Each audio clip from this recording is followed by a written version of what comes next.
44 seconds to go, back in the game, and we've got the North Sails boat with Guichard on board, Wallen in the Adidas boat, the yellow boat. Simon, Guichard bringing the bow down underneath, looking to try and push in underneath Wallen. Now, we can see the pin there. That's the yellow mark at the top of the screen. Wallen just down towards the ley line. 22 seconds to go. Jan Guichard's got the hammer down above. They're late for this. I think Guichard can go all the way in for this, can't he? I think it's going to be close. Jan Guichard's just starting to come up now. Can Hans Wallen use the fact that Guichard has to slow a little to get underneath and luff him? But I don't think he can. Final 6 seconds. Both boats going to be really close. And there's the gun. Clear. An absolutely inch-perfect start from both boats. Hans Wallen, I think, just air forward. Can he use that tighter angle to hang in? Jan Guichard picking up the puff first. It is an absolute drag race. These two skippers neck and neck, and Hans Wallen hanging in that lured, powerful position. Yes. And he will round the first mark first. Jenneker's away, down onto the run, a ball of spray as Wallen rounds, and then Guichard. Now, this is the crucial time in the race, the jibe in this far corner, timing it right. If you're too late, the other guy jives you on your rolls. Too early, and you don't lay the mark. And Wallen first to go, and Guichard electing to carry on past.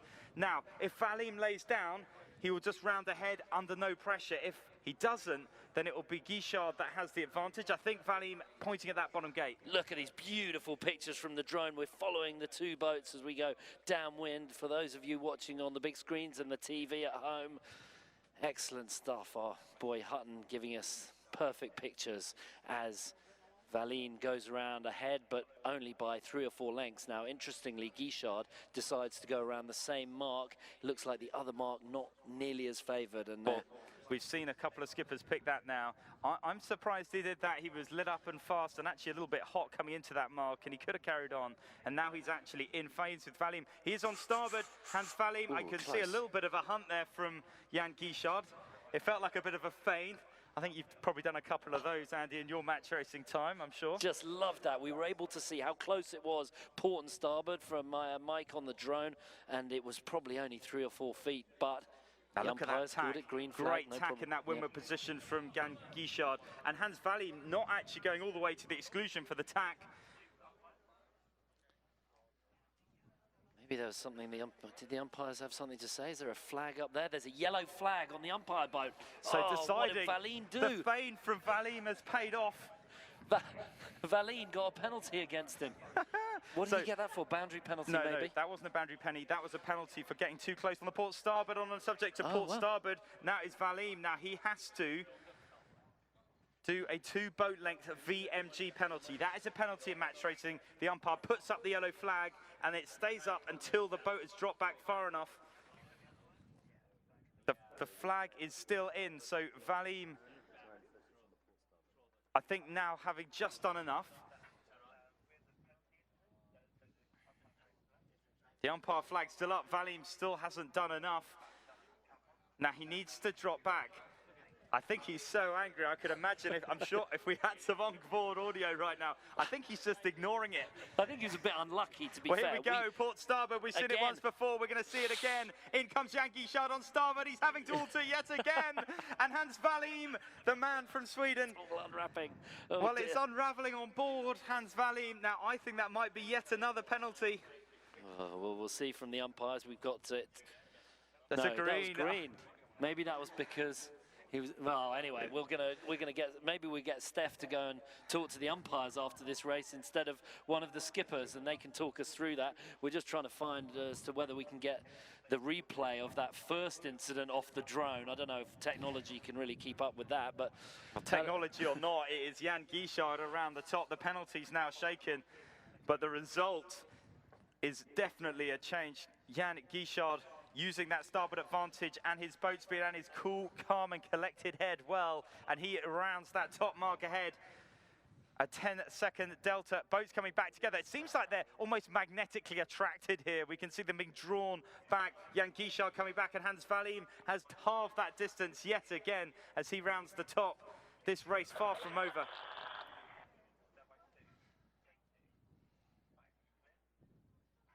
Jan Guichard continuing off to the left-hand side of the race course in the light blue boat.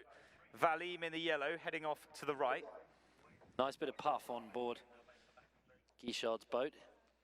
He's sailing in good pressure and very nice jibe as he then... That was beautiful, Yeah, wasn't that it? was Right an through absolutely perfect jibe. That's how the to right do it, folks. angle. Not too over trimmed on the Jenica and just riding that out. And you can see what an advantage good boat handling can have for you. Jan Guichard now has extended that lead. He was only probably 2 or 3 lengths before on the last cross. He's now 10 lengths ahead as he turns down to round the bottom gate once again. I think slightly better pressure on that left-hand side of the course. The skippers seem to be fighting for it. Extended plenty here, Guichard.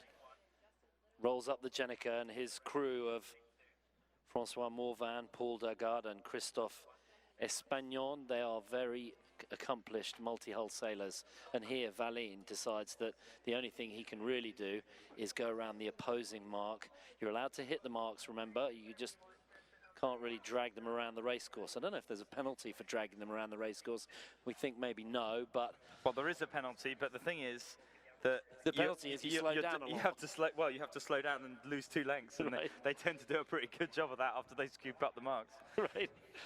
Okay, Guichard sailing very nicely. The Pell Bridge and the US Naval Base in the background there. The Hyatt of Goat Island. These are all great facts. Beautiful pictures. Beautiful pictures here in Newport. We can see the other boats just prepping for their races. Covering tack from Guichard. Yep. Wallen carrying on through. And Guichard down speed. Now we're talking about the fact that we've got these reefs in. When you tack in the light condition, you can lose a lot. And if we compare that to some of Jan Guichard's other tacks, he's just lost 7 or 8 lengths in that turn. That was not nice. He's off and going now. Now let's see how Hans Wallen tacks. If he tacks in the good pressure. And there, in at the top. Now Jan Guichard electing to cover. Now we've seen how risky that can be. Jan Guichard has tacked onto the line of Hans Wallen. You have to try and minimize tacks. And neither of these skippers seem to be really respecting those rules. And we'll see what happens. At the moment, Jan Guichard, I think, doing a nice job there, actually. Yeah, he's in good shape. Guichard comfortably ahead and in the windward position. Not much of a place for Wallen to go. And normally it pays to always go to those ley lines and hit those exclusion zones. But I think today specifically, because that down pressure tack can be so expensive, if you're in a pretty good position and you're in good pressure, tacking, I think, can be a good move to cover. There, the tack from Guichard, and I think he's just pointing at that top gate. He might make it around for the left-hand turn. Guichard looks like he's getting to that top mark. Just a little puff of breeze. You can see slightly darker air. Hits the boat right there. Now, I don't think that Wallen is going to lay, and I think Jan Guichard is, and this will add another 6 or 7 lengths to the Frenchman's lead as he rolls around the top on to the final run. It's just down to the bottom gates, the red marks at the bottom of the racetrack, and then the reach to the finish. And Jan Guichard and Spindrift Racing have this well under control. 1-0 up coming into this match. If they can hold on to this lead, they will go to 2-0 and take this match to match point. Hans Wallen and his crew of Bernardo Freitas, Anders Dalio and Julius Hallström. Pictures following Guichard from the drone. Beautiful pictures. Absolutely amazing. Look at that.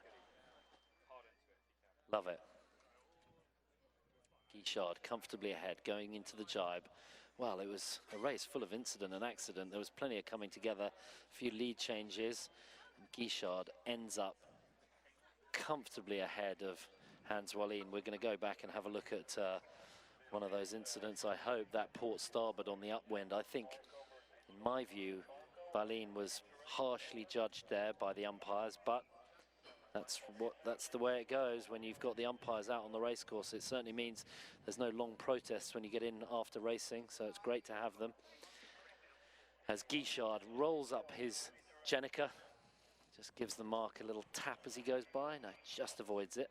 And then in towards the finish, the black and white marker boys to the finish.